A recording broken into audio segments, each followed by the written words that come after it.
এটি হলো নদীর ছবি। এই নদীর ছবিটিও তোমরা আসসালামু আলাইকুম শিক্ষার্থীরা, তোমাদের আজকের পাঠে স্বাগত জানাচ্ছি। আজ আমরা পড়ব তৃতীয় শ্রেণীর বাংলা বিষয়ের পাঠ 13 গল্প নদীর দেশ। আজ আমরা এই গল্পের অনুশীলনীর প্রশ্নগুলোর উত্তর শিখব। শিক্ষার্থীরা, পূর্বের ক্লাসে আমরা এই গল্পটি পড়েছি। তোমরা যারা এখনও পূর্বের ক্লাসটি দেখোনি তাদের জন্য পূর্বের ক্লাসটির লিঙ্ক আমি এই ক্লাসের ডিসক্রিপশনে দিয়ে দিব। প্লিজ তোমরা দেখে নিও। চলো বন্ধুরা, তাহলে ক্লাসটি শুরু করি। শব্দ শিখি। এখানে বাম পাশে কিছু শব্দ দেওয়া আছে, ডান পাশে অর্থ দেওয়া আছে। আমরা শব্দগুলো পড়ব, তারপর অর্থগুলো শিখব। স্রোত, পানির প্রবাহ। খরস্রোতা, অনেক স্রোত আছে যার। দূষিত, নষ্ট। ডলফিন, তিমি জাতীয় জলজ প্রাণী।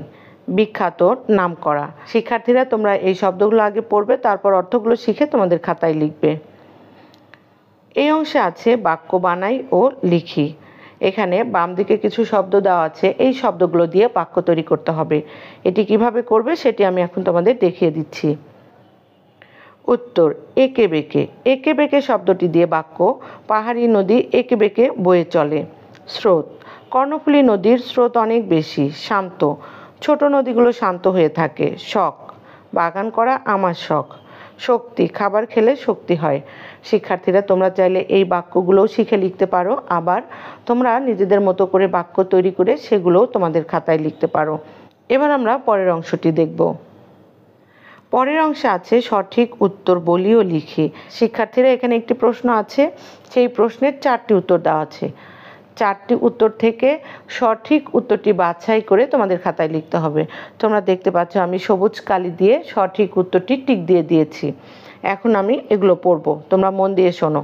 ছোট নদী, ক পদ্মা, খ মেঘনা, গ ধানতারা, ঘ যমুনা। উত্তর, গ ধানতারা।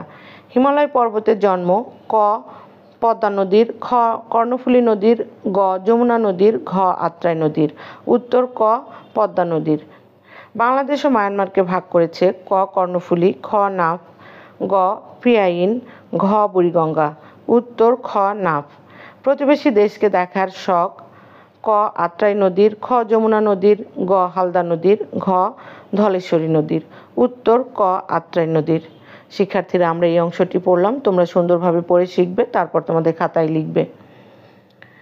এই অংশে আছে বাম পাশের সাথে ডান পাশের মিল করি। এখানে বাম পাশে কিছু বাক্য দেওয়া আছে, ডান পাশে কিছু শব্দ দেওয়া আছে। আমরা বাম পাশের বাক্যের সাথে ডান পাশের কোন শব্দটি মেলে সেটা দেখব। আমি আগে থেকেই দাগ টেনে মিল করে দেখিয়ে দিয়েছি। এবার আমি এগুলো পড়ছি, তোমরা মন দিয়ে শোনো। হিমালয় থেকে যাত্রা শুরু করেছে পদ্মা নদীর। বঙ্গোপসাগরে মিশেছে মেঘনা নদী। ভারতের লুসাই পাহাড় থেকে জন্ম কর্ণফুলী নদীর। মা মাছেরা ডিম ছাড়ার জন্য আসে হালদা নদী। সাপের মতো পেঁচিয়ে চলেছে সোমেশ্বরী নদী। ছোট বড় পাথর বয়ে আনে পিয়াইন নদী।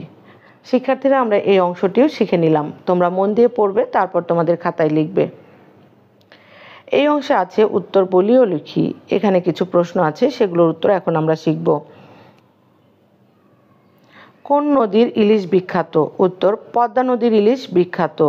হরিণটানা নদী কোন বনের ভিতর দিয়ে বয়ে চলেছে? উত্তর, হরিণটানা নদী সুন্দরবনের ভিতর দিয়ে বয়ে চলেছে। কোন নদীর পানি ময়লায় কালো হয়ে গেছে?